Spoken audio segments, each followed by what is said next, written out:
Muito bem, pessoal. Estamos começando mais um encontro com o futuro. Hoje vamos ouvir uma palestra dividida em duas, né? São dois professores do ITA que vão conversar sobre o novo ensino, uma nova maneira, uma nova formação em engenharia que traga impacto social e ambiental. Vou, então, passar dizer um pouquinho do currículo dos dois professores. Uma é a Mônica Matsumoto, né, da turma 04 Linha, professora de engenharia biomédica no ITA. Fez graduação em engenharia eletrônica, também no ITA, e doutorado em cardiologia na Faculdade de Medicina da USP.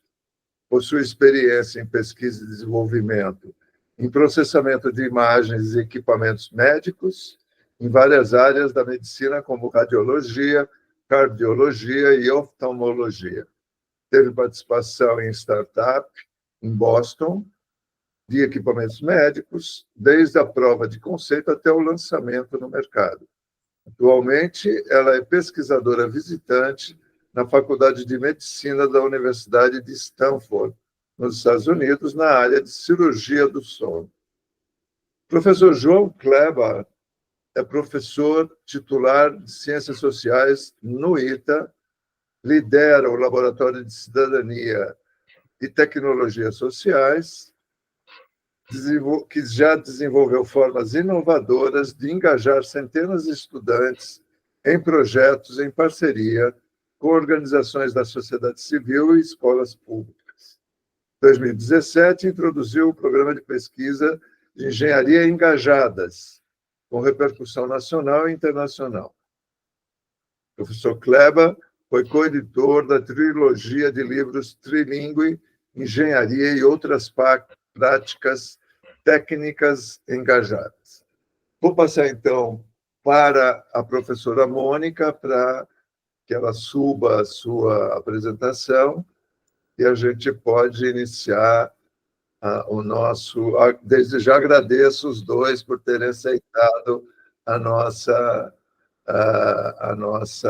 o nosso convite. Em primeiro lugar, obrigada pelo convite, Paulo e Arnaldo. É muito legal estar aqui. Olá a todos. Então, em primeiro lugar, agradecer ao Paulo, Inácio, Arnaldo pelo convite. É muito bom ver todos vocês aqui. Acho que é a segunda vez que eu participo desse encontro.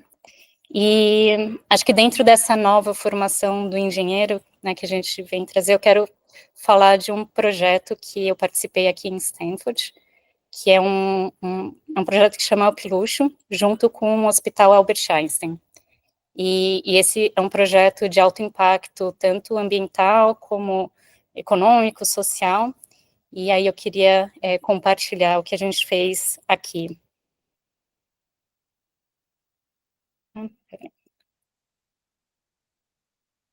Então, o contexto geral, o objetivo primeiro do projeto era diminuir o resíduo têxtil no Einstein. Então, eles têm muito tecido que é descartado, então são os lençóis que são usados nos leitos, as toalhas, enxovais para o paciente, e também os uniformes que são usados pelo staff deles. E o destino disso era o lixo, né? Ou esse material era incinerado, ou ele ia para aterros sanitários.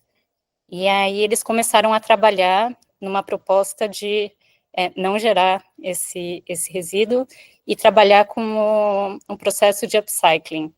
Então, upcycling é essa tentativa de transformar um resíduo num objeto de qualidade até superior ao produto inicial. Então, a partir desse tecido, desse descarte do lençol, da toalha, eles começaram a transformar isso em ecobags, cases para laptop, necessaires. Então, eles viram que era possível transformar esse lixo. Aqui, o impacto econômico desse projeto foi uma economia mesmo de mais de R$600 mil por ano. nesse projeto. Então, isso foi uma iniciativa do pessoal de inovação do Einstein. Então, eles colocaram esse projeto para rodar. E também tem um impacto social disso, que, na verdade, nesse processo de upcycling, eles empregaram cooperativas, ONGs, que treinam e contratam mulheres que se tornam costureiras e fazem esses produtos, e com isso elas geram renda e impactam a comunidade deles. Então, tem um impacto social bem importante. E aí, dessa primeira iniciativa do Hospital Albert Einstein, eles perceberam que funciona, mas é um problema bem, um desafio bem grande. Então, esses esforços individuais, eles não são suficientes. Então, aí que entrou Stanford nesse projeto para trabalhar com a escala, né? Tanto, né, a gente tem muitos hospitais que geram muito lixo, resíduo têxtil, que pode ser transformada. Então, como conectar com essas cooperativas. Então, Stanford entrou nesse âmbito de fazer a escala desse projeto. Então, a proposta foi fazer uma plataforma de software e transformar o processo num processo rastreável, onde as coisas, os produtos são colocados no banco de dados e que seja operacional, né? Então, desde o inventário até a compra do produto das cooperativas, então, toda essa parte operacional e de forma que fosse descentralizado. Então, diferentes hospitais poderiam entrar, diferentes cooperativas, e uma coisa importante que não tinha como mensurar o impacto diretamente, esse impacto social, econômico e ambiental. E o time foi formado com o pessoal da Escola de Medicina de Stanford, o pessoal da Escola de Engenharia, Computer Science, e o pessoal da Albert Einstein de Inovação. Então, a Estela, o Rodrigo, a Dida e toda a equipe, o pessoal de Stanford com o Jay Bornstein, professor, e na Escola de Medicina, o Dr. Robson Capasso e eu no time. E aí eu queria falar um pouco das instituições, que eu acho que é talvez o segredo disso funcionar. Então, os grandes parceiros aí são o Hospital Albert Einstein, e ele é um hospital de primeira linha no Brasil. E só para ter uma dimensão, na lista dos 100 melhores hospitais do mundo, o Albert Einstein está em número 34. Então, eles são reconhecidos mundialmente, e eles têm não só o hospital, mas eles têm também a parte... Eles abriram uma escola, na Escola de Medicina, até de Engenharia Biomédica, e eles também têm um programa de pós que chama Biodesign, que foi criado a partir do programa de Biodesign de Stanford. Então, eles têm esse programa de inovação em saúde também. Dentro de Stanford, acho que um pilar foi o pessoal de Computer Science. Eles têm uma disciplina que chama CS 210, que eu acho bem interessante para a gente pensar em como levar isso para o ITA, talvez. Então, é uma disciplina que são os alunos dos últimos anos das ciências da computação. Então, já são alunos, assim, bem prontos, preparados para o mercado. E eles desenvolvem um projeto que aqui é longo, né? Tipo, durante um semestre. É o período do inverno e o período da primavera. E nesse projeto, ele é bem estruturado, assim, como desenvolver um projeto de software com um grupo de engenheiros, como fazer o benchmarking, e aí eles têm as ferramentas mais atualizadas para fazer prototipação, mapear as métricas de objetivo.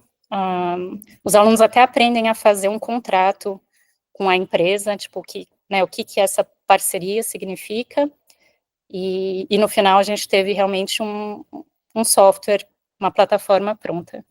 E essa disciplina, ela é dada junto com, na verdade, a parceria é com a indústria. Então, tinha outros projetos, a indústria traz um problema, e esse grupo de alunos, ele escolhe o projeto que vai trabalhar, e aí esse programa é desenvolvido. Então, tem BMW, tem o pessoal do Google, e o nosso projeto foi uma das propostas.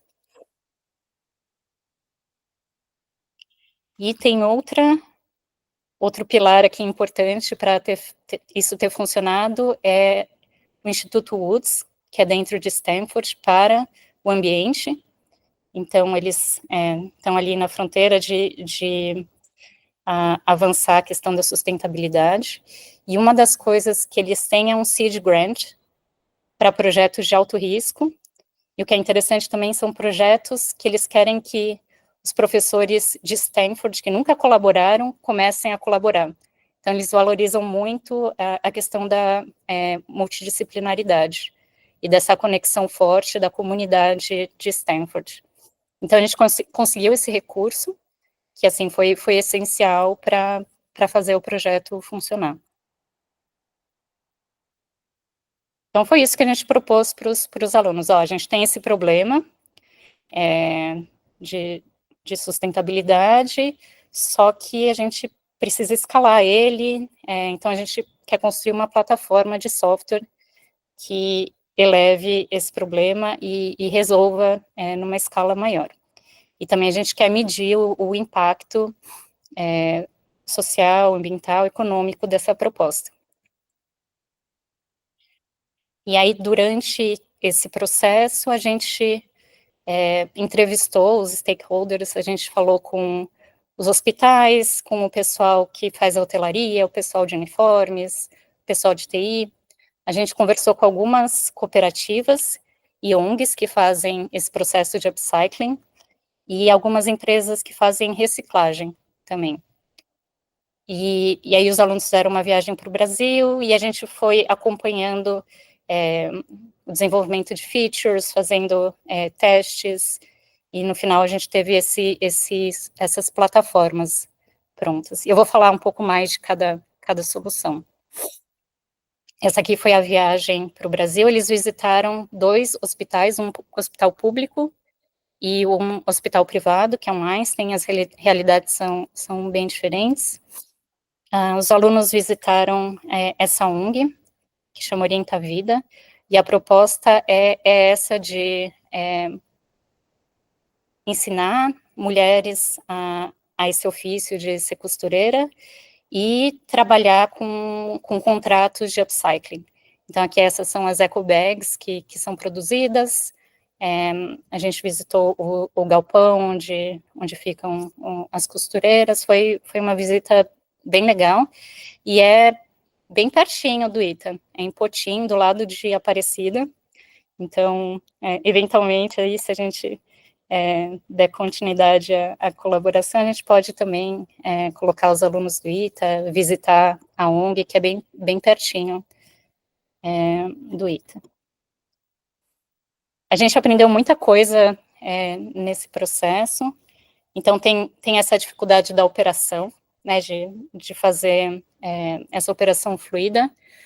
No começo, a gente aprendeu que todo esse processo era feito pelo WhatsApp, por telefonema, tinha uma planilha aqui, uma planilha ali, e não era um processo que tinha uma plataforma, né, que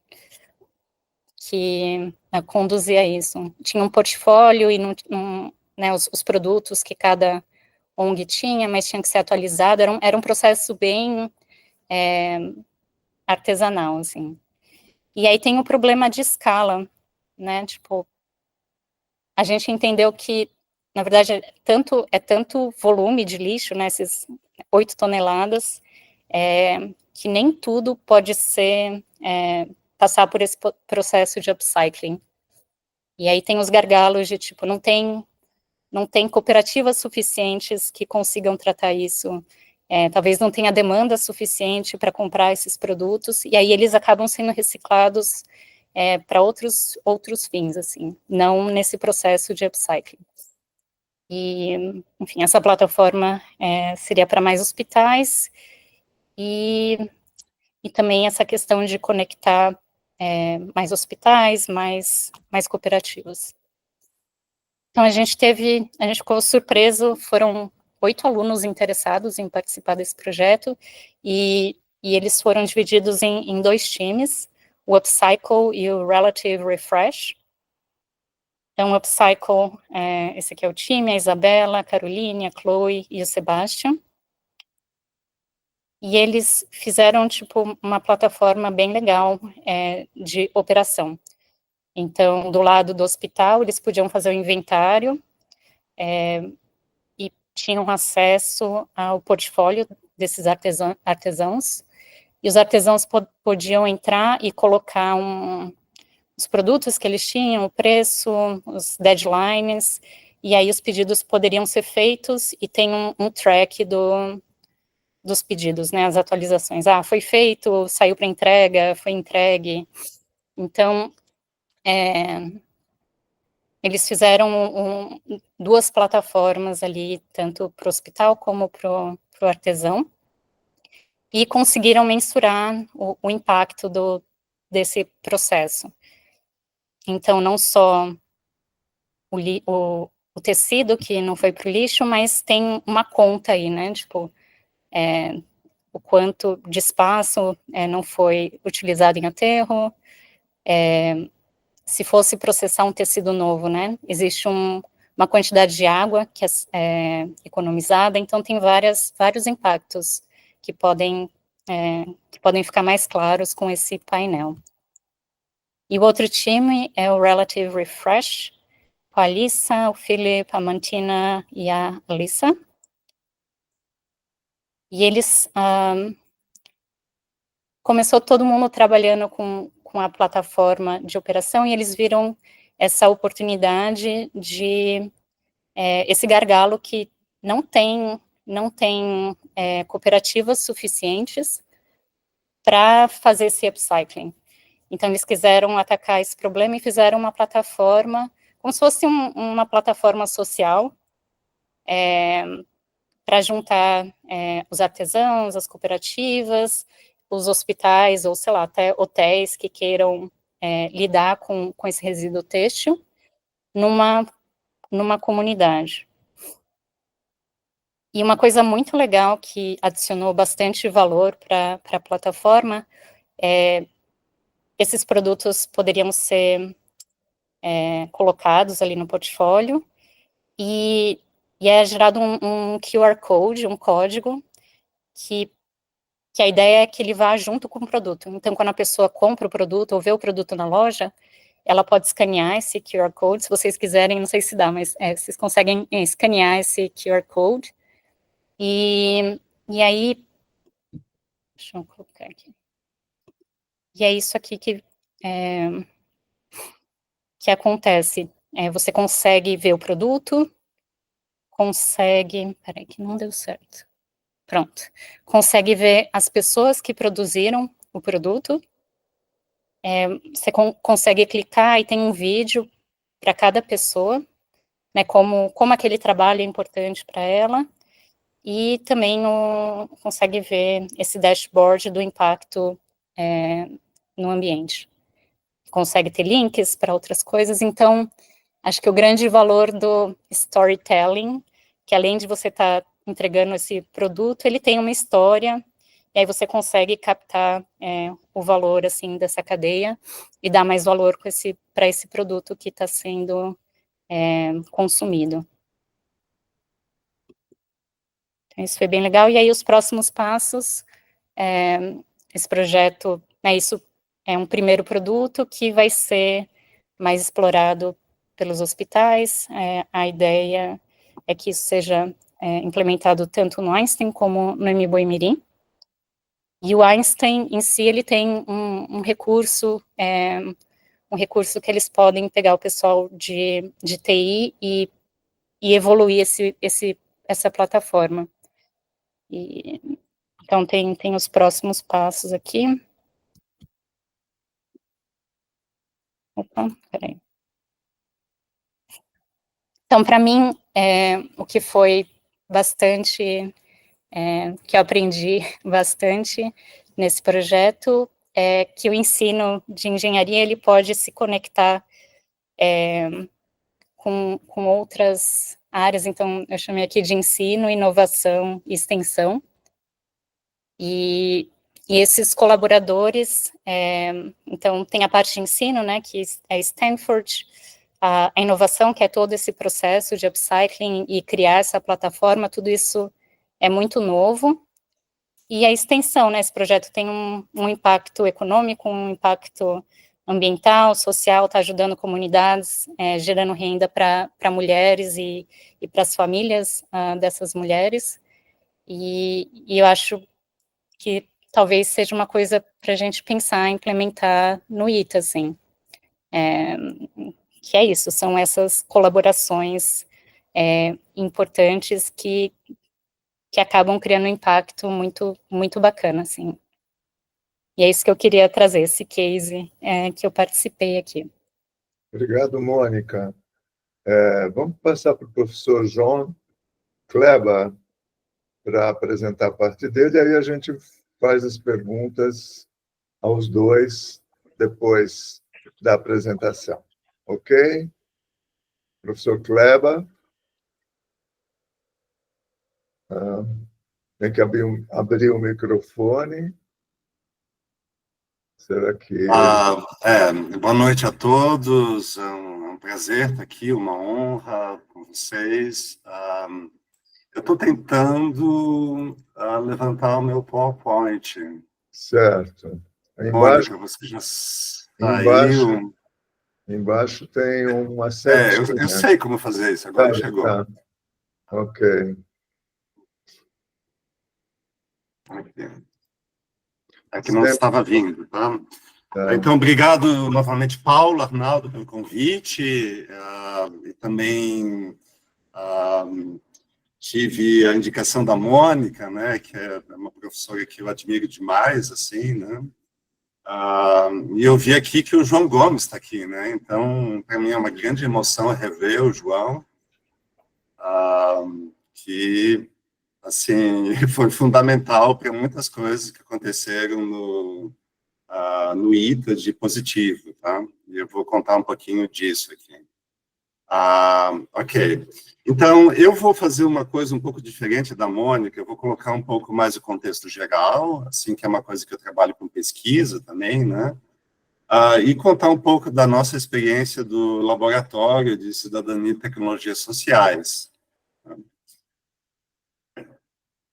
Ok, então, eu pensei um pouco, né, esse encontro tem o nome Engenharia para o Futuro, né, e que questões que a gente está relacionando com isso, né, então, uma delas é que tipo de egresso que a gente quer, né, ou seja, os engenheiros que a gente forma, que tipo de qualidades, competências, né, o que a gente precisa repensar na formação do ITA, para alcançar esse tipo de egresso, e o que o Brasil quer e precisa das engenharias, né, que é uma questão mais ampla, né, mas que não deixa de ser importante também. Né? Eu coloco aqui os Objetivos de Desenvolvimento Sustentável das Nações Unidas, né, para mostrar como as engenharias têm se relacionado com esses desafios de forma que não só essas questões tecnológicas, como a LIA 6, que é água potável, saneamento, a 7, que é energia limpa, mas todas as questões, na verdade, pobreza, né, fome zero, também são questões que envolvem a engenharia, porque a engenharia faz parte das nossas vidas. Eu acho que a apresentação da Mônica foi brilhante nesse sentido, que ela está gerando também impacto econômico positivo, né, além de todos os impactos aí ambientais, né. Bom, Esses aqui são os 10 objetivos que o nosso laboratório tenta atacar nos projetos, né, para tornar a sociedade melhor, né. Aqui eu coloquei algumas palavras-chave, né, para discutir com vocês como que está surgindo novas ideias, né. Algumas são um pouco mais antigas, outras são mais novas, algumas são articuladas, mas todas elas fazem parte de um novo estilo de pensar a educação e engenharia. Tá? Então, se a gente tem a economia circular e a sustentabilidade forte, né? Estava escutando ontem um podcast de engenheiros civis na Alemanha, que tem uma normativa da União Europeia, eles querem fazer uma construção completamente reciclável e reutilizável até 2050. Né? Então, isso é a economia circular, é um grande desafio para a engenharia, né? Repensar materiais, né? Repensar processos, né? Temos aqui as metodologias ativas e participativas, né? Tornar o aluno mais motivado e mais senhor do processo de educação, a ciência cidadã, que também é uma questão que está sendo muito aí valorizada, né? E eu não vou falar tudo isso aqui, porque, né, é bastante coisa, mas a gente vê que são diversas tendências, né, também ali o design centrado nos humanos, né, que é uma questão de como é que a gente torna a qualidade de vida melhor das pessoas. Né? Todas essas questões se tornaram importantes agora para repensar a formação em engenharia. Com relação a essa hélice, né, historicamente, a OECD, né, ela tem considerado inovação só como uma relação entre universidade, economia e Estado, né, mercado e Estado. Só que, há alguns anos, a sociedade se tornou fundamental. Então, o que significa isso de participação dos cidadãos, né, para estar repensando os projetos? Né? Que tipo de nova cultura de inovação, né, vai buscar a sociedade civil, como é que ela pode contribuir para melhorar os processos. Então, eu gostaria de colocar que existe uma tendência mundial. Esse aqui é um colega meu, o Jeremy Smith, que eu conheço, da Austrália, que trabalha esses projetos parecidos como a Mônica faz lá na Austrália, em Canberra. Ele fez um estudo levantando 67 programas de engenharia, que ele chama de engenharia humanitária, engenharia para o desenvolvimento comunitário. Né? Então, isso aqui é uma coisa recente, que vem desde os anos 90 e está ficando cada vez mais forte. Esse aqui é um estudo do Alexei Ochoa-Duarte, eu participei da banca de doutoramento dele na Universidade Nacional da Colômbia, tá? Ele usou esse conceito de engenharias engajadas, ele mostra aí, ele fez um levantamento de 210 experiências em 17 países da América Latina. Isso é muito positivo, porque mostra que é um processo que a gente não está isolado, está acontecendo por diversos profissionais, né, dentro das escolas de engenharia. Outra questão que é muito importante, e eu acho que talvez você tenha interesse, né, a gente tem discutido no ITA a curricularização da extensão. Você sabe que tem uma nova legislação, 10% da carga da graduação, né, do horário, deve ser dedicado a horas de extensão, e é uma oportunidade para a gente estar trazendo essas questões sociais e ambientais. Né? Eu fui o presidente do grupo de trabalho ano passado para pensar a extensão no ITA, que a gente precisa criar uma instância. Esse ano eu estou participando junto com o IRATA, numa comissão, né, que a gente desenvolveu para o novo reitor, uma proposta. Então, essa é uma questão bastante importante. Né? E o que a gente entende por extensão? Né? Envolve diretamente as comunidades externas. Então, são atividades de ensino e pesquisa, né, que, como a Mônica demonstrou, ela está envolvendo aí cooperativas, Hospital Einstein, né? Então, são comunidades externas à universidade e que estejam vinculadas à formação. Então, elas têm um papel na formação do engenheiro. Além disso, a CAPES tem financiado na pós-graduação programas de extensão que também visam métricas de impacto social e ambiental, certo? Se vocês quiserem conversar mais sobre isso, a gente pode fazer.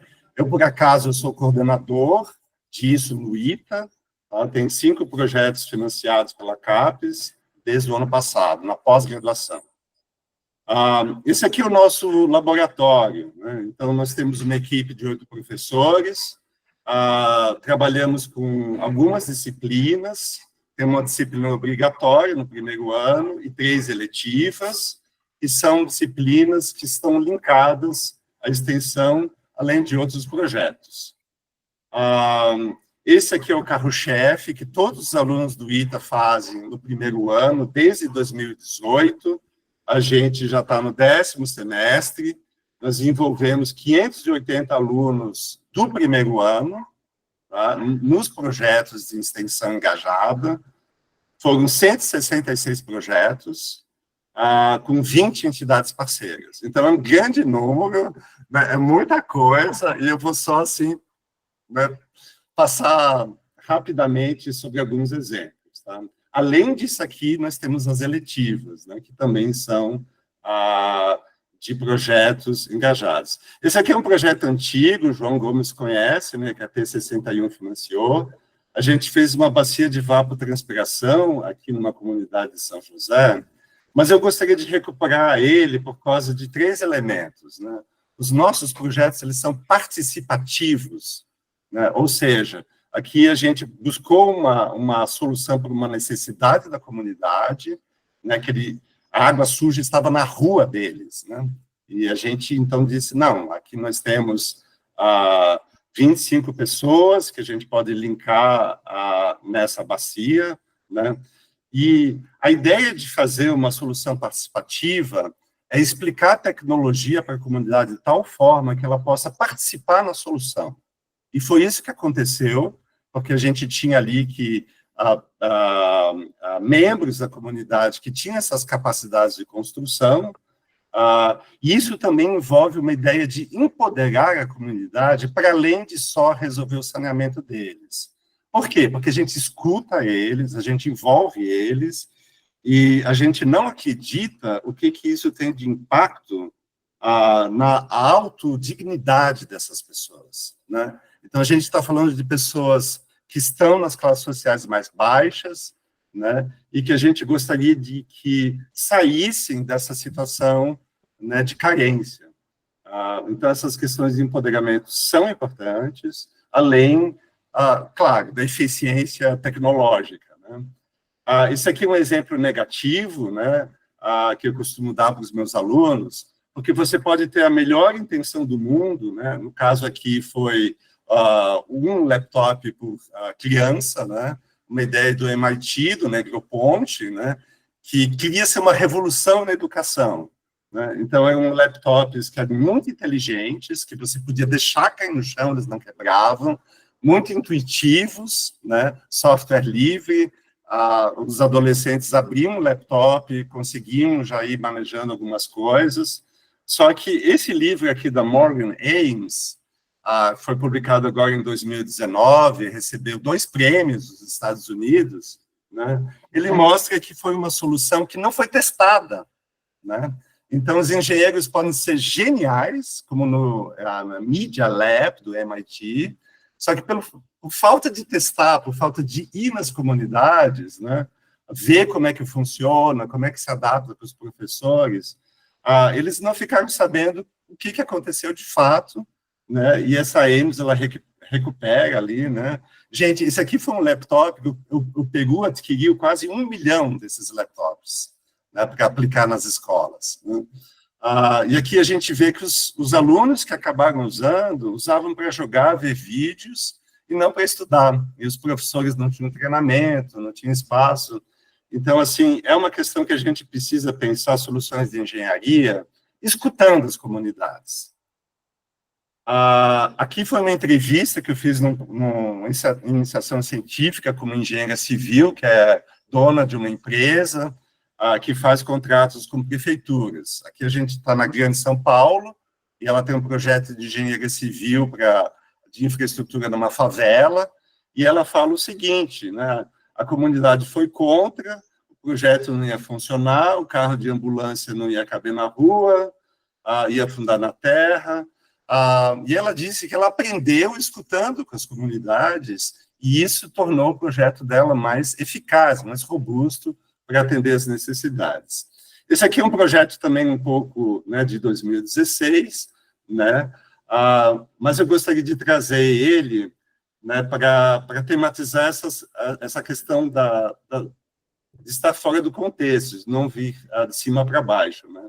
A gente construiu essa solução de internet, isso foi um projeto aqui com a UFPA e o MIT, né, a DGS Amazon, e a gente conseguiu mandar 2 estudantes do ITA para esse encontro de 2 semanas, que estava pensando soluções para a própria comunidade, né.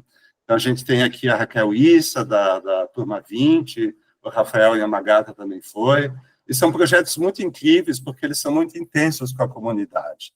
São projetos que são sempre bilíngues, em inglês e na língua local, a Amy Smith organiza eles em todo o mundo, né? E eles têm essa pegada de repensar como o engenheiro se envolve com problemas e soluções. Tá? Esse aqui foi o Enactus também, que também foi um projeto muito legal, né, que no 2º ano a gente já foi vice-campeão, e o que é interessante é que a gente conseguiu envolver a comunidade na solução para fazer aquecedores solares de baixo custo, né? Então, membros da comunidade aprenderam a fazer, instalaram nas suas casas, né, até ganhar um pouco de dinheiro. Eu acho que essa solução devia ser melhorada, né? Mas, enfim, foi um projeto que foi muito bacana nesse sentido de envolvimento comunitário. Lembrando o custo aqui de energia, né? A pessoas de baixa renda, então, o aquecedor solar de baixo custo é uma coisa que todo mundo deveria ter no Brasil, né? Aqui são os projetos do TEFEC, né? Inclusive aqui tem um que a Mônica cooperou um pouco, né, Mônica? Foi o Verdem. A gente teve uma série de projetos com diferentes parcerias, né? Desde cooperativas, o Ecomuseu, eu não vou citar todas elas, tá? E a gente trabalha com a ideia de design thinking, né? Então, o design thinking é uma forma do engenheiro repensar, né, uma caixa de ferramentas para ele ser mais criativo, sair da normalidade, né? E a Amy Smith, ela faz desafios de criatividade, né? Que são, a gente não tem muito isso no ITA, né, um espaço para isso, mas são coisas muito bacanas para repensar as coisas fora da caixa. Esse aqui é um depoimento do Lucas Santana, né, que eu entrevistei ele quando ele se formou no ITA, e depois ele foi fazer doutorado na Bélgica, sobre 5G, e ele fala que essa formação foi muito relevante para ele, mesmo que ele não está mais trabalhando com questões sociais, né, porque ele tem uma outra forma de pensar, né, você sai fora da caixa, você tem que trabalhar com momentos de expansão, contração de ideias, brainstorms, escuta os stakeholders, né, e vai incluindo essas coisas e pessoas no projeto. Esse aqui é o nosso design thinking que a gente desenvolveu, isso aqui é Lab CTS, isso aqui é a marca ITA, tá? A gente teve inspiração do MIT, mas a gente foi além, tá? Isso aqui é que os alunos do primeiro ano fazem, são todas as fases, né? Eles se envolvem com a parceria, por exemplo, agora a gente está com escolas públicas. Eles vão até as escolas, visitam, escutam, as escolas vêm até a gente decide aí por 16 projetos cada semestre, das 2 escolas, as escolas decidem junto com a gente, tem mentoria da escola, tem mentoria do ITA, tem envolvimento dos alunos, tem protótipo, tem teste, tem implementação e tem exame. E, assim, apesar de todas as dificuldades, e vocês não imaginam quantas, né, especialmente a questão de tempo, né, todo mundo tem carência de tempo para se envolver com isso, os alunos, as escolas, né, são projetos que, no geral, eles são muito positivos, tanto para as parcerias quanto para os alunos, tá? Aqui nós temos alguns exemplos, né, irrigação de jardim vertical, a controle digital via QR Code para entrada de escola, gincana de reciclagem, né? Então, a gente faz aí, alguns projetos são retomados para serem melhor desenvolvidos no outro semestre, e tem um processo de avaliação. Vocês veem que aqui tem desde excelente até ruim, né? Então, isso faz parte aí da nossa experiência de ser professor nessas áreas. Aqui a gente tem uma avaliação que a gente sempre faz todos os semestres com os alunos, que são os impactos que a gente chama de soft skills, ou chamadas competências transversais, que são muito valorizadas pelas empresas, porque o engenheiro ele precisa saber se comunicar, ele precisa saber trabalhar em time, né? Então, nós temos aí, né, compromisso ético-político, empatia, né, saber escutar, liderança, né, trabalho em contextos de adversidade. Eu acho que esse aqui é um dos elementos mais interessantes dos projetos, porque todos os projetos dão problema, né? Inclusive a própria burocracia do BCPA, e assim, todas as coisas que você imagina, o tempo que a Fundação Casimiro requer para a gente conseguir financiar um ônibus que está vindo para o BCPA, enfim, né? Então, no geral, a gente vê aí que o grande que está em verde é bastante positivo, né? Claro que nem todo mundo trabalha com liderança, né? Cada time tem um líder, né? Ou o médio em amarelo, e as outras cores são minoritárias em todos os quesitos. Tá? Aqui é um projeto que eu acabei de mentorar, né? Eu fui o professor dessa eletiva, da aluna Narayane, que está entre os 40 melhores entre 9.000 numa competição da NASA. Tá? Então, se chama aqui Space Apps Challenge, e é um projeto, assim, realmente incrível. Os vencedores vão sair em janeiro, né, os 10 melhores.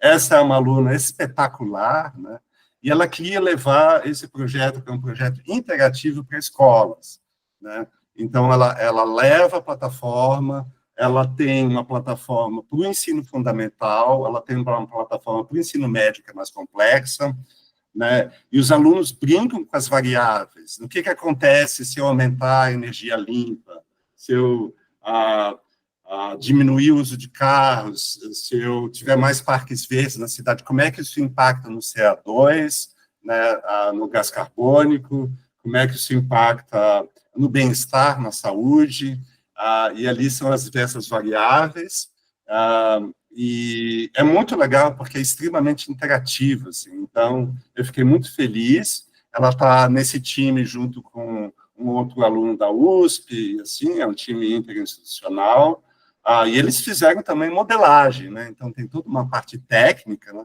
Todo o mérito é da Narayane, desse grupo, e o que eu fiz foi fazer as conexões com escolas, para eles poderem fazer essa pesquisa de impacto em escolas, ali com diversos estudantes. Como vocês veem aí, 38 pessoas responderam que não sabiam quase nada sobre mudanças climáticas, né? E acabaram tendo muito conhecimento ou um conhecimento médio. Aqui 2 depoimentos, né, de alunos. A resolução de problemas reais nos aproxima do que enfrentamos no mercado de trabalho e na vida. O mundo vai muito além do ambiente acadêmico. E uma outra aluna, ela falou: engenharia no Brasil é abstrata, afastada do que seria prático, é essencial pegar um problema que envolva pessoas com dificuldades, que é o nosso foco, né? Pessoas em vulnerabilidade, e realmente fazer projetos de engenharia contextualizados, num ciclo de descoberta, construção e entrega. Isso deixa bem claro o poder do valor de ser engenheiro, é extremamente motivante entender seu papel, e quanto você pode atingir, descobrir e realmente se melhorar como engenheiro. Então, é um depoimento muito forte, né? E aqui, resumindo, né, já estou concluindo, qual o valor desses projetos engajados na formação? Né? A gente tem melhores engenheiros com suas competências, experiências e atitudes éticas e de responsabilidade, a gente tem projetos mais robustos, a gente tem um Brasil melhor e a gente tem o papel do ITA frente à sociedade valorizado. Esse aqui é o time do LabCTS, a gente tem 2 professores aí que têm formação em engenharia, e 3 professores que estão em outras universidades que não são o ITA e que colaboram com a gente, tá? E é isso. Muito obrigado. Obrigado, professor. A gente tem pouco tempo, porque a professora Mônica vai ter que sair às 7h15. Então, eu vou passar para o Arnaldo para fazer a pergunta dele e peço que os colegas levantem a mão e que a gente procure ser curto na pergunta. Muito bem. Mônica e Cléber, muito obrigado, excelente, e obrigado por ter aceito o nosso convite, né? Então, eu vou fazer uma pergunta para a Mônica e outra para o Cléber. Mônica, eu trabalhei em alguns projetos sobre reciclagem, uso de resíduos sólidos em diferentes países, né? E, claro que o resíduo hospitalar tem um tratamento diferenciado, mas nesse caso não é o resíduo hospitalar, né? Mas, mesmo assim, como é que vocês trataram, junto aos parceiros, a questão, o seu resíduo hospitalar, como é que é o processamento, não, para que não assuste, né, os usuários, né? Como foi tratado esse assunto? E para o Cléber, sobre o assunto de engajamento, embora tenha aquele percentual de obrigação dos estudantes terem um percentual, né, de cursos nessa área, como é a competição interna com outras opções que os alunos têm? Como é que o tema social e ambiental tem atraído ou não, né, os alunos nos seus programas? E obrigado novamente aos dois. Mônica? Primeiro, eu quero parabenizar o Cléber. Eu acho fantástico o que ele tem feito no ITA. Eu tenho acompanhado aí desde 2018, que eu entrei no ITA. Acho que é por isso que ele me engajou a trabalhar nesses projetos. E, voltando à pergunta do Arnaldo, então, sobre o resíduo hospitalar, tem uma parte documental que o hospital tem que fazer para liberar esses resíduos. Então, mas, na verdade, esse tecido, uma vez que ele é lavado com uma temperatura alta e seco, ele já está esterilizado. Eu acho que tem algum material que tem biohazard, né, que não pode ser reciclado, ele tem que ser incinerado. Mas, em geral, ele pode ser reusado. Então, acho que só esse processo de lavagem, ele já esteriliza o material. Mas tem todo um processo, tem que fazer uma documentação, tem uns protocolos, assim, de liberar o lixo, o resíduo. Ok, professor João Cléber, por favor. Arnaldo, eu vejo mais como uma mudança cultural que está acontecendo paulatinamente. Não se trata de que agora tudo tenha que ser social e ambiental, não é essa a questão, né? Eu acho que é uma questão que vem adicionar, né, a outras competências aí que são necessárias. O que eu percebo é que todos os professores do ITA, e o LabCTS fez 2 levantamentos sobre extensão no ITA, tá? Tanto no FUND quanto no profissional, os alunos dão um feedback muito positivo, tá? Em todas as situações, sejam Olimpíadas científicas, sejam alunos de escola participando, as próprias iniciativas, né? Porque os alunos têm muita aprendizagem, né? Eles são professores, eles estão fazendo algo mão na massa, né? Então, alguns dos professores do ITA estão conseguindo incluir isso nas disciplinas, e essas disciplinas, elas têm muita motivação, né? Aliás, a gente começou a fazer esses projetos porque os alunos, eles estavam reclamando demais do FUND, né? Eles estavam achando tudo muito abstrato, né? Então, mas essa mudança cultural, ela está acontecendo aos poucos. A gente vê que tem muitos professores interessados também, Só que mudanças são difíceis, né? Assim, né? Porque todo mundo tem diversas outras coisas a fazer, de pesquisa, publicação, etc. Eu não vejo uma competição, eu vejo que muita gente está se realizando, que essas questões, elas agregam, né? Elas conseguem trazer mais excelência para diversos projetos. Ok. Obrigado. Eu vou passar para o Diogo, então, para a próxima pergunta. Tem que abrir o microfone. Isso. Olá, pessoal. Estar Isso. aqui de novo pela segunda vez, acompanhando aí mais uma palestra tão enriquecedora e tão cheio de conhecimento aí que eu ainda não tive, né? Diogo, Então, agradeço Diogo, o convite. Diogo. E a minha pergunta é a seguinte: eu estava acompanhando aí com a Mônica, eu cheguei um pouco atrasado, e falar exatamente, eu ia contar sobre a questão aí de vocês trabalharem com crianças, né? Que no ramo da programação, cada vez mais cedo, a gente tem cada vez mais jovens, né?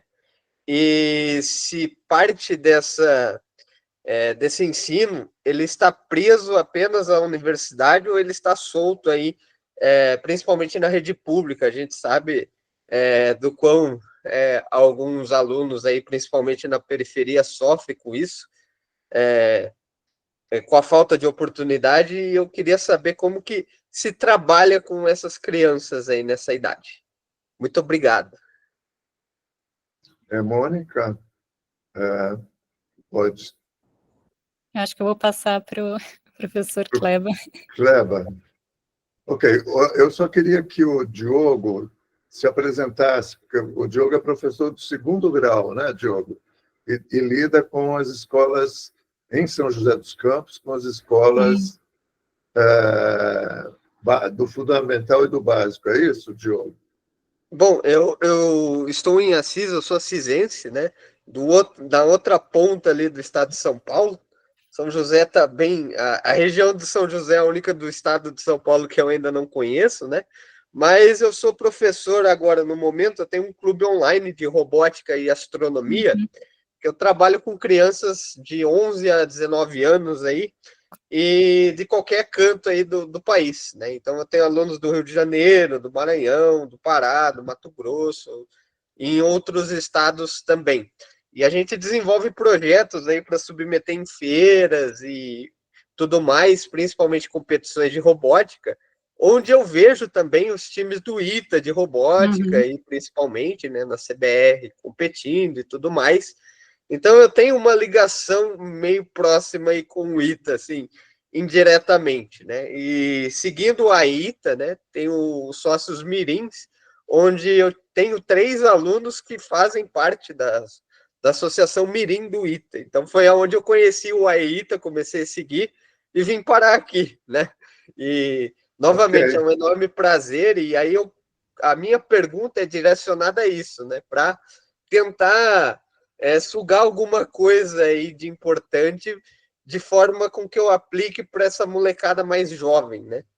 Ok, obrigado. E acho que eu posso comentar um pouco, assim, o que a gente tem feito no ITA. Eu participei do programa STEM 2D, que é justamente isso, trazer projetos de engenharia para estimular a participação de STEM dos jovens, né, das crianças do primeiro e segundo grau. Principalmente mulheres, né? Nossa preocupação no projeto é trazer as mulheres para se engajarem nesses campos de ciências básicas. Então, um dos projetos que eu trabalhei na época da pandemia, a gente fez uma mão robótica. Então, na verdade, é fazer uma programação, a gente montou a mãozinha com canudos, então tem toda uma parte de eletrônica, assim, um breadboard. Então a gente tem alguns projetos, e o STEM 2D ainda tem, a gente busca muito essa participação no segundo grau, no ensino médio, desculpa, e alunos no ensino fundamental, assim. Então o ITA tem programas se você tiver interesse, posso te colocar em contato, sim. Ok, passar para o professor João Kleber. Gostaria de completar? Ô, Diogo, a gente pode estar conversando mais tarde, né? A gente trabalha 3 anos com escolas públicas, a gente fez aí 50 projetos, e tem um aluno que, inclusive, é presidente do Grêmio, da Pedro Maza, que ele falou que ele vai voltar a estudar por causa dos nossos projetos. Ele trabalha em 2 lugares e estuda. Então, assim, Diogo, tem 2 tipos de alunos. Tem aquelas alunas que a gente convida para vir para o workshop de Olimpíada Científica, elas vêm, são ótimas alunas, tá? E tem aqueles alunos que são totalmente desinteressados, que vão na escola para comer, tá? E não tem perspectiva nenhuma de vida, tá? Se você quer saber desses segundos alunos, esses são realmente os difíceis, porque o aluno do ITA chega lá já todo motivado. Para a gente, para nós, educação é óbvio, né? É óbvio, né? Como fazer com alunos assim, que vêm de famílias e contextos assim, né? Então, na nossa experiência, colocar eles no ônibus para visitar o observatório de astronomia no DCTA foi uma coisa que eles disseram, me senti valorizado, nunca tive isso na vida, né? Então, assim, muda o padrão de dignidade como ele se pensa, tá? O fato dos alunos do ITA chegarem lá e conversar com eles num workshop e contar histórias. Eu também estudei em História Pública. Uau! Eu achei que vocês no ITA eram todos gêmeos, mas você estudou na escola pública, então vocês são mais humanos, eu estou me sentindo melhor. E valorizar o que esses alunos sabem fazer, que às vezes eles sabem fazer coisas incríveis, né? Então, a gente sempre tenta, assim, né, ver os talentos deles e incorporar esses talentos nos projetos. Obrigado, João. Passar para o Salazar agora. Só um pequeno comentário aí, rapidinho, atrapalhando aí o pessoal, mas eu dei muita risada, porque eu, até os meus 12 anos, eu queria ser muito astronauta, e eu queria mesmo, e o meu sonho sempre foi fazer o ITA, tanto é que eu prestei o ITA em 2013. E aí, quando eu achei o pessoal do ITA, eu falei, caraca, é os extraterrestres, né? Então, tipo assim, a mesma impressão que eu tive quando eu adentrei aqui a reunião, eu falei, bah, como eu tô, né?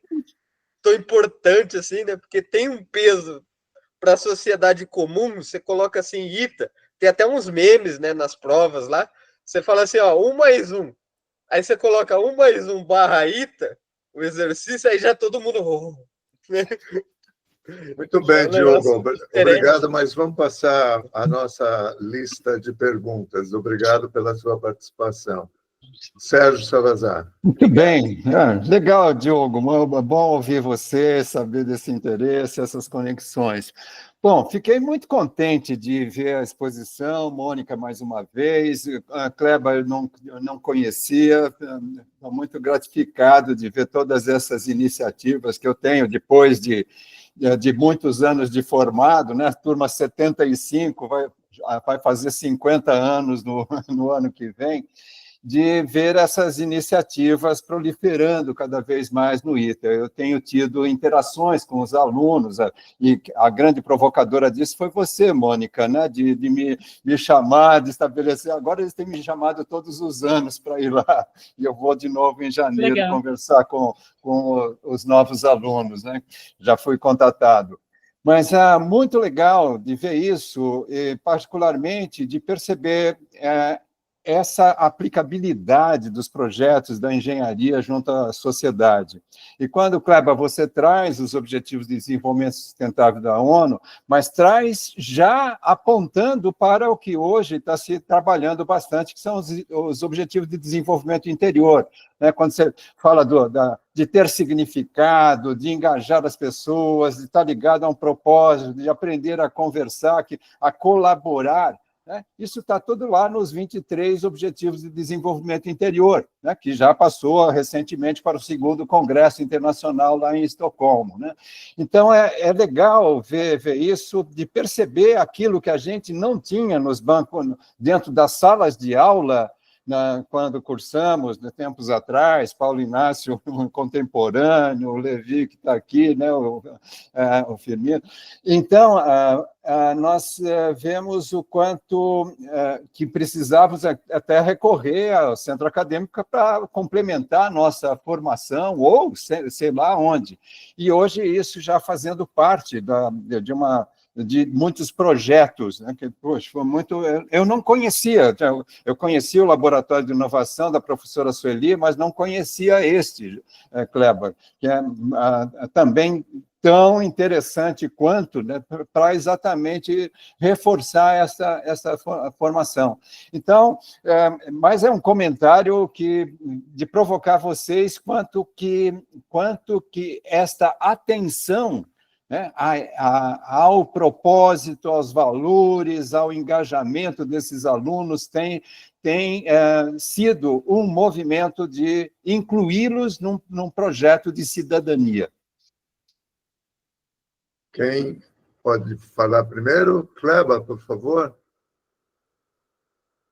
Kleber, pode ser? Eu não tenho nada a acrescentar, é isso mesmo. Mas, do ponto de vista prático, o que se tem de resultado nessa direção? Como você avalia esse aumento de consciência? Ok? Tem alguma metodologia? Eu acho que são duas coisas que estão acontecendo, né? Uma, agora com a gente institucionalizando a extensão, a gente vai contabilizar as horas das iniciativas, inclusive o Caso de Veste, o Caso Dinho, são iniciativas maravilhosas, mas elas são totalmente autogeridas pelos alunos, tá? E a gente vê ali no primeiro ano, e quando teve a Inactus e as outras iniciativas, como os alunos adoram, né? Eles gostam muito mais das iniciativas do que das disciplinas, né? Então, assim, se eles tivessem mais tempo, eles iriam se engajar mais em coisas desse tipo, em projetos complexos, onde vão entrando as disciplinas. Eu tive um aluno que foi sem fronteiras, foi para o MIT, ele falou desse modelo, que você trabalha num projeto tipo o que a Mônica relatou, mais complexo, onde vão entrando as disciplinas, né? Então, isso seria, sim, talvez um hito do futuro, né? Mas a gente teria que pensar como que isso funciona, porque hoje todo mundo está em caixinha, né? Cada um com a sua disciplina, né? Então, assim, trabalhar junto nem sempre é fácil, é uma aprendizagem. Não sei se Mônica quer complementar. Mônica? Eu acho muito, muito importante essa formação multidisciplinar e ter alguns espaços, eu acho que alguns espaços durante o curso para fazer isso. Estando dentro do currículo, meio que os alunos são obrigados a passar por essa experiência, assim. E o que o Kleber apresentou é fantástico, assim, é um modelo bem estruturado, que propõe justamente essa formação do aluno para a engenharia engajada. E acho que toda experiência leva a uma evolução, então acho bem importante. E só voltando aqui, Sérgio, na verdade, a gente começou a conversa porque você apresentou aqui dentro desse espaço, lá atrás. Foi assim que a gente se conheceu, né? Dentro desse espaço do Paulo e do Arnaldo aqui. Bom, eu queria colocar um dado a mais, uma questãozinha a mais aí, que são as disciplinas integradoras, né? As disciplinas integradoras estão previstas para o final do curso, mas você pode, como o ITA tem um sistema curricular bastante aberto, a escolha está com o aluno pode, desde que cumpra um currículo mínimo, ele pode, vamos dizer, acrescentar na sua formação disciplinas de interesse dele, que possam integrar conhecimentos e trabalhar nessa perspectiva da multidisciplinaridade, como a gente está levantando, como a Mônica levantou muito bem, né? Tenho 4 pessoas aqui. 5. Paulo, posso dar uma sugestão para você, Paulo? A gente, às vezes, coleta perguntas. Então, mais de uma pessoa faz a pergunta e daí fica mais fácil de eu ia para essa posição agora, porque nós já estamos chegando ao final da nossa gravação. Eu vou pedir, então, que o Marcelo Souza, o Flamínio, o Ricardo Pinheiro e o Rui Henrique, de Albuquerque, façam as perguntas para vocês responderem e a gente encerrar. Por favor. Marcelo. Esquecemos da foto. E depois vamos tirar uma foto final a pedido do Diogo. Muito obrigado. Marcelo, precisa abrir o microfone. Ok. Ok. Então, boa noite. Eu vou ser telegráfico, né? Por causa do tempo. E, enfim, primeiro parabenizar as iniciativas, né? Seja dos organizadores, seja os palestrantes. E eu, com relação a palestrante, eu parabenizo a iniciativa de caminhar nessa direção, e é uma felicidade ter o Salazar aqui, porque em 1972, ele, como parte da comissão de trote, do qual eu levei trote, né? Ele nos levou a vários bairros aqui de São José que eram inimagináveis para o que é hoje. Ele e a comissão de trote, e fizemos uma espécie de levantamento de necessidade, outras coisas, etc, etc. Então, essa iniciativa, não seria justo eu não mencionar isso com o Salazar presente aqui, tá? Meu querido veterano. Bom, e depois, ainda na área biomédica, o trabalho que eu recomendaria que vocês se aproximassem do Instituto de Cardiologia Dante Pazanese, onde, naquela época, nós fizemos um frequencímetro digital cardíaco, e outros colegas, como o Luiz Geraldo Pivoto, o Ferreira, da turma 72, pioneiraram a atividade na área biomédica, seguido pelo Kiepa, enfim, outros colegas que estão aí, tá? Tiveram empresas, Cardiobras, etc. Tem uma longa história atrás disso, até chegar nessa iniciativa biomédica no ITA São José dos Campos e agora, possivelmente, em Fortaleza. Obrigado, então, Marcelo. Tá. Então, está aí a minha sugestão a ambos. Tá? Beleza. Okay. Obrigado. Flamínio agora, por favor. Bom, grato, Mônica e John, por abrir essa janela, mostrando de forma tão brilhante o que é a transdisciplinaridade na prática. Eu gostaria de saber se houve algum fato externo na vida que fez cair a ficha da transdisciplinaridade, ou se foi uma percepção interna, uma intuição, que os fizeram trilhar esse caminho tão essencial à sustentabilidade do século XXI. Obrigado. Muito bem, passar para o Ricardo Pinheiro agora para a pergunta dele. Por favor, Ricardo, abrir o microfone. Ok, obrigado, Paulo. Obrigado, Mônica e John. Eu fui professor lá em Itajubá, na Escola de Engenharia também, tempo integral, depois fui professor no Rio, aqui em Brasília. Mas a minha pergunta é um pouco geral aí. Eu estou vendo a razão, acho que fica bastante claro. Conta um pouco também da minha história. A história da Escola de Engenharia de Itajubá nasceu muito mais para ser uma engenharia prática, só que eu acho que através dos anos ela ficou mais teórica e se aproximou dos grandes sistemas para trabalhar em grandes projetos, etc. Mas o que eu quero dizer é o seguinte: seriam os professores das cadeiras que lá estão, tanto no ITA ou qualquer outra universidade, também um ponto de apoio para que esse tema avance mais rapidamente nas universidades? Porque eu acho que isso daria uma responsabilidade a cada uma das cadeiras se aproximar desse engajamento, ou seja, um engajamento, talvez um engajamento parcial, mas que eu estou vendo que o que está sendo proposto é um engajamento interdisciplinar, mas um engajamento disciplinar, né? Um professor entende isso com facilidade, e se ele consegue levar isso aos alunos, talvez a gente consiga avançar mais rapidamente. Esse é o ponto. Obrigado, Ricardo. Passar para o Rui, para a sua pergunta. Bom, boa noite a todos. Foi um prazer ver a Mônica fazer uma segunda palestra aqui. A primeira, excelente. A segunda... Estou sem som? Não, estou com som.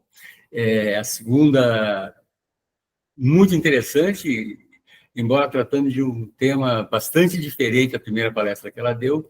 E um prazer também conhecer o Keba, que eu não conhecia. E, antes de fazer minha pergunta, lembrar que há 52 anos atrás, orientado pelo Victor Vala, que era um professor de História, que dava aula no curso de Humanidades do ITA, e pelo Pio Lobo, que foi orientador do Paulo Inácio, a minha turma, eu em particular, fiz um trabalho chamado Problemas Sociais de Favelas de São José dos Campos e Possíveis Soluções Tecnológicas. Então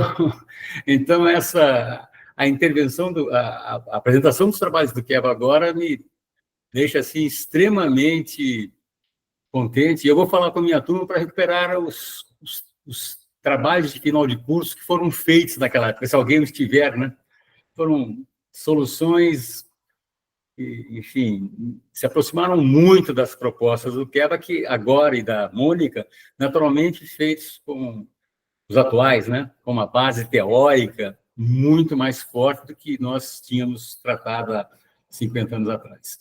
A minha pergunta para a Mônica é um pouco mais técnica.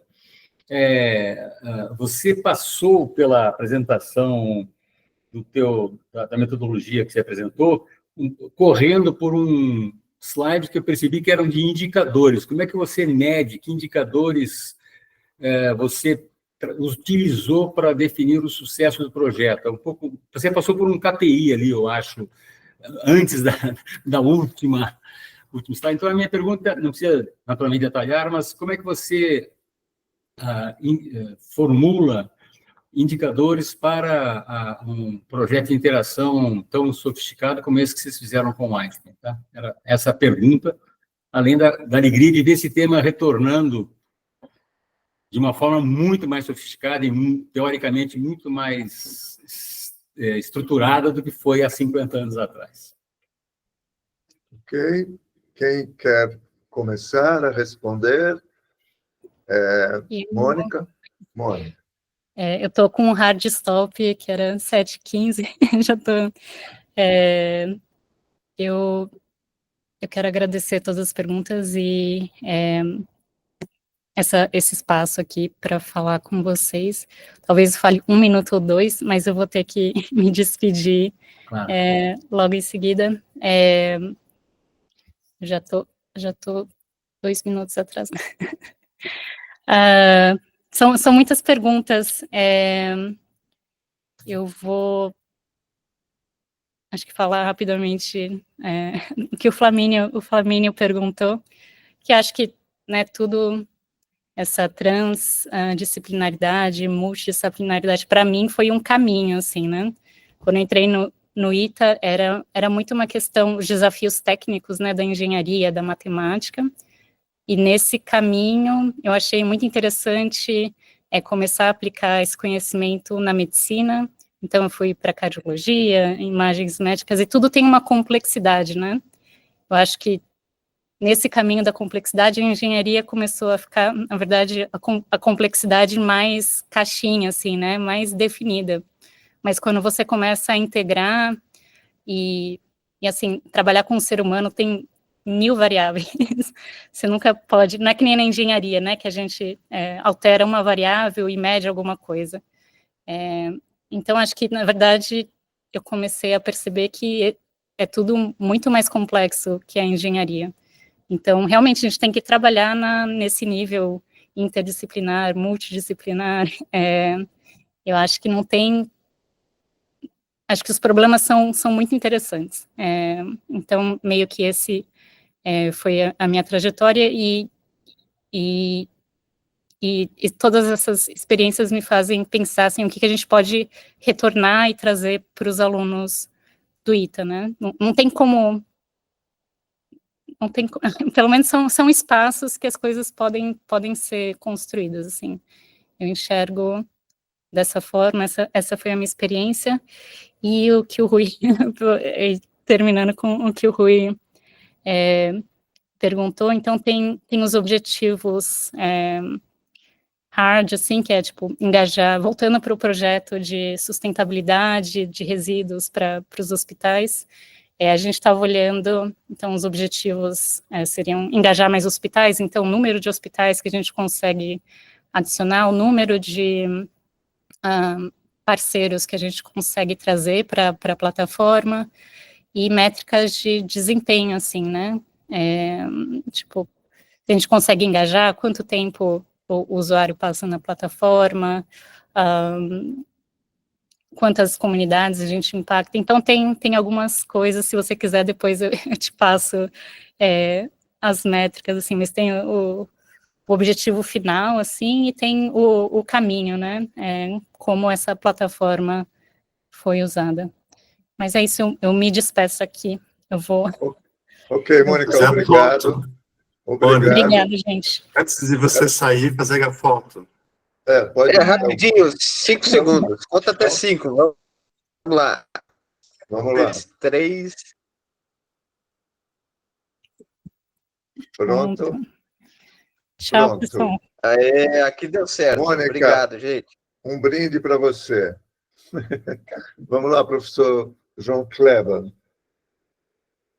Eu vou tentar ser sucinto. De certa forma, a questão do Flamínio e do Ricardo estão vinculadas, né?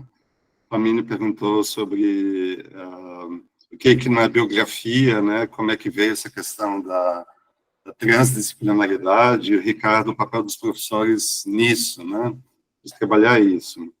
Então, eu posso falar de biografia.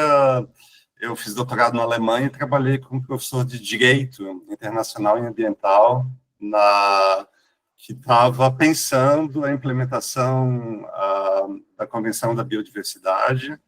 Ele cria um cientista social, e eu participei lá de um evento que ele trouxe o Paulo Afonso Machado, que é um especialista em direito ambiental no Brasil, né, e ele me contratou, né? Então, eu fiquei trabalhando em 2 projetos, fiz viagens para o Brasil, entrevistei muitos atores, empresas, fui para Brasília, no Ministério de Ciência e Tecnologia. Eu estava trabalhando com direito, ele queria alimentar o direito, para o direito ser mais pé no chão, né? Porque eu sou um cientista social, eu trabalho com antropologia, sociologia e ciência política, né? Então eu fiz esse papel. Essa foi uma primeira aproximação. E depois, quando eu entrei no ITA, né, foi muito interessante, porque nós, cientistas sociais, a gente questiona tudo, lê milhões de livros, só que não está necessariamente preocupado com a prática, né? E eu encontrei engenheiros que já queriam solucionar as coisas sem entender elas direito. Então, assim, foram 2 mundos tão interessantes, né? Os engenheiros perguntando, e daí? Ok, você está questionando, e daí? O que a gente faz? Eu achei isso excelente, essas provocações dos engenheiros. Eu disse, poxa, os cientistas sociais precisam aprender mais com isso mesmo. Ok, a gente pode criticar, mas quais são as soluções práticas que a gente imagina? E vou te falar 2 coisas rapidamente. Uma foi conhecer a Amy Smith. A Amy Smith é uma das professoras mais conhecidas do MIT. Você vai lá no MIT, tem aquela livraria, tem 4 grandes, gigantes fotografias, uma dela. É uma engenheira mecânica que faz esses eventos, como eu mostrei da Amazônia. Eu conheci ela em 2012, quando ela fez aqui em São Paulo, e a gente cooperou com ela. Ela me buscou no ITA, o pessoal dela. A gente fez, um dos 3 lugares foi aqui em São José dos Campos. Depois eu participei desse evento na Colômbia, nesse encontro internacional, e ela sempre tem todo o IDDS, ela seleciona as pessoas, é super disputado. Ela leva, alguns são engenheiros do MIT, mas precisa ser o mais multidisciplinar possível. Ela quer pessoas de todas as diferentes origens, experiências profissionais, porque isso é o que ela vê na riqueza, quando as pessoas estão pensando problemas, como cada um traz uma perspectiva diferente e como isso alimenta a nossa criatividade, a nossa expansão de ver as coisas. Outra experiência que eu tive que foi interessantíssima foi convidar 2 engenheiros do ITA uma na Diane Cru, que é engenheira civil, para o projeto ali da bacia de evapotranspiração, e outra foi a Cecília César, que trabalha com redes e computação. As duas nunca tinham feito projeto em comunidade. Elas só tinham trabalhado com indústria, com grandes sistemas, né? E elas acharam aquilo excelente, assim, nossa, que bacana esse desafio, né? Vamos pensar junto, né? Mesmo que eu nunca fiz isso, né? Então, a competência, a abertura delas foi uma coisa que me fascinou. Eu disse, olha ali, o que falta é oportunidade. Não é uma questão ideológica ou assim, é oportunidade. Você tem uma oportunidade de projeto financiado, que seja interessante, que agregue, os professores do ITA podem abraçar. Ok, muito obrigado. Eu vou saudar, então, aos professores, mais uma vez. Pena que a Mônica não esteja aqui, mas vamos, então, parando a nossa gravação.